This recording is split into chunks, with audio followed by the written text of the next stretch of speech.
Channel को subscribe करना ना भूलें और हमारे ताज़ा वीडियो सबसे पहले देखने के लिए बेल आइकन को दबाएं। भाई साहब, जो भी अनुपमा सोच के अमेरिका गई थी वो सब कुछ भी नहीं हो रहा है उसके साथ, बल्कि अमेरिका ने उसका इतनी गंदी तरीके से स्वागत किया है ना। जिंदगी में कभी भी कोई भी भारतीय विदेश जाने से पहले 100 बार सोचेगा, क्योंकि उसके पास ना फोन है, ना उसकी आईडी है, ना वीजा है, ना पासपोर्ट है, कुछ नहीं है, सब कुछ चला गया है। उसके पास पैसे तक नहीं है कि वो एक बोतल पानी खरीद ले अपने लिए। अब जैसा कि हमने देखा ही है, लास्ट एपिसोड में वो रात में एक इंडियन रेस्टोरेंट के बाहर सो जाते इस उम्मीद में कि शायद यहाँ का इंडियन मालिक जो है मेरी मदद करेगा, लेकिन वो वेट्रेस उसको अंदर घुसने तक नहीं देती है। फिर वो बेचारी पानी की तलाश में जाती है, पानी मांगती है कई लोगों से, बट कोई उसको पानी देने को राजी नहीं होता है। फिर एक लेडी पानी पीते पीते बोतल छोड़ के चली जाती है, वो उसमें पानी पीने की कोशिश करती है, लेकिन पानी बॉल लगने से गिर जाता है और उसके अंदर 2-4 बूंद ही पानी होता है जो बेचारी पी पाती है। तभी वो एक पुलिस ऑफिसर को देखती है वहां पे, और उसको देख के वो इतना ज्यादा डर जाती है। उसको मतलब वो खुली आंखों से सपना देख रही है। उसको ये लग रहा है कि वो पुलिस वाली मेरे पास आ रही है, मुझसे मेरा वीजा पासपोर्ट के बारे में पूछेगी, मेरी आईडी मांगेगी, और मेरे पास तो आईडी है नहीं, वो बताएगी, वो उसे जेल ले जाएगी। ऐसा वो सपना देख रही है। फिर सडनली उसका ड्रीम टूट जाता है और फिर वो थोड़ी सांस लेती है। ऐसे इधर उधर भटकते भटकते अब बेचारी को भूख लगी है, प्यास लगी। 2 दिन से वो अमेरिका में है, जबकि उसे कुछ खाने को भी नहीं मिला, पीने को भी नहीं मिला, ना पैसा ना फोन। अब इमेजिन कर सकते हो उसकी जगह पे खुद को रखे कि वो क्या फील कर रही होगी इस वक्त।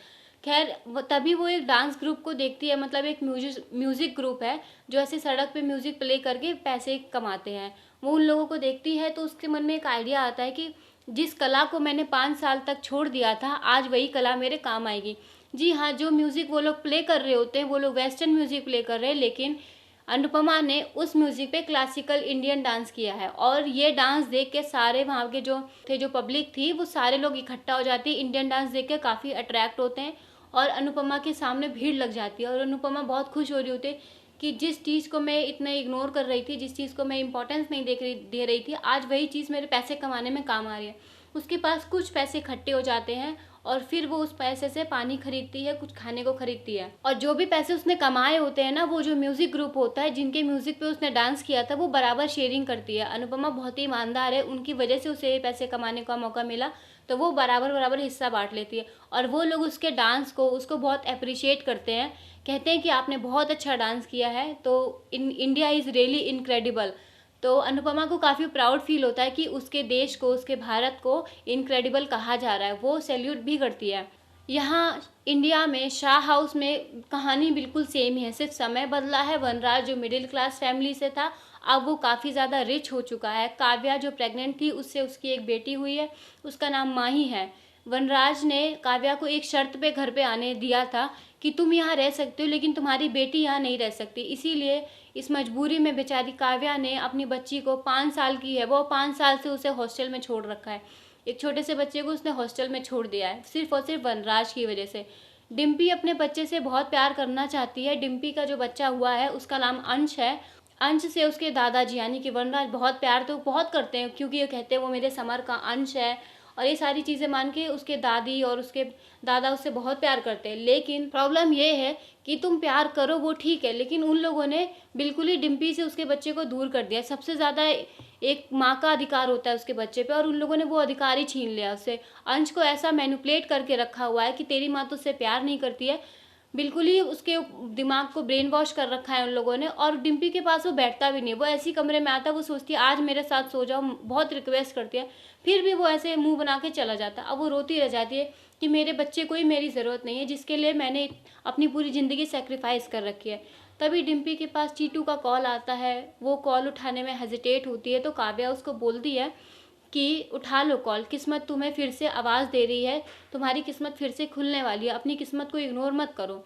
तो वो कॉल नहीं उठाती, कहती है मैं पापा को नाराज़ नहीं करना चाहती है। तो काव्या उसको समझाती है कि अगर तुम वनराज के बारे में सोचना चाहती हो ना, तो प्लीज़ किस्मत को दोष देना बंद करो और ये रोना ढोना बंद करो, क्योंकि तुम्हारे साथ जो हो रहा है ना, वो तुम्हारी खुद की गलती है, किसी और की गलती नहीं है। वो बिल्कुल सही कह रही है। जब वनराज उसके बारे में नहीं सोचा, कभी उससे नहीं पूछता कि तुमने खाना खाया कि नहीं खाया, एक लौता बच्चा उसका सहारा था, उससे भी उसको छीन लिया है, तो फिर क्यों तुम सामने वाले की चिंता कर रहे हो कि उसको बुरा लगेगा, अच्छा लगेगा, क्या फ़र्क पड़ता है। तो तुम अपने बारे में सोचना शुरू करो ना। जिस बच्चे के लिए तुमने अपनी पूरी ज़िंदगी दाँव पे लगा रखी है यहाँ पे रह के, उस बच्चे को भी तुम्हारी ज़रूरत नहीं हो रही है। कल को वो बड़ा हो जाएगा, अपनी लाइफ में बिजी हो जाएगा, फिर किसी को तुम्हारी ज़रूरत नहीं होगी, क्या करोगी तुम? ऐसा वो उसको समझा के चली जाती है। अब क्या डिम्पी टीटू दोबारा से मिलेंगे या उनके बीच कुछ हुआ या नहीं हुआ पता नहीं, आगे की स्टोरी में हमें देखने को मिल जाएगा। लेकिन शाह हाउस में आज भी कहानी सेम है, जैसे ये लोग अनुपमा के साथ बर्ताव करते थे, आज सेम डिम्पी के साथ भी हो रहा है। और नेक्स्ट एपिसोड में हमें देखने को मिलता है कि अनुपमा उस इंडियन रेस्टोरेंट के मालिक से बात करती है, लेकिन वो उसकी बेइज्जती कर देता है, कहता है कि भीख मांगनी है तो कहीं और जाके मांगो ना, यहाँ क्यों मांग रही हो? तो वो उसको समझाती है कि मैं भीख नहीं मांग रही हूँ, मैं काम मांग रही हूँ। तो वो उसको हाथ में झाड़ू पोछा पकड़ा देता है और कहता है ठीक है, लो करो काम, आज सारा काम तुम करोगी, और अगर तुम्हारा काम हमें पसंद आया तो तुम्हारी यहाँ नौकरी पक्की। अब उसकी ज़िंदगी की शुरुआत बिल्कुल ज़ीरो से हो रही है, जैसे उसने इंडिया में शुरुआत करी थी, बिल्कुल अमेरिका में भी ज़ीरो से ही स्टार्ट करी है। क्या होगा, उसकी शुरुआत कैसी होगी, और क्या वो पूरी तरीके से सक्सेसफुल हो पाएगी, उसके सपने पूरे होंगे जिसलिए वो यहाँ पे आई थी? जो भी होगा आपको हमारी स्टोरीज़ में या हमारी वीडियोस में देखने को मिल जाएगा। और अगर आपको मेरी वीडियो पसंद आई है तो लाइक ज़रूर करना। चैनल पर पहली बार आ रहे हो तो बिना सब्सक्राइब किए मत जाना। And thank you so much for watching.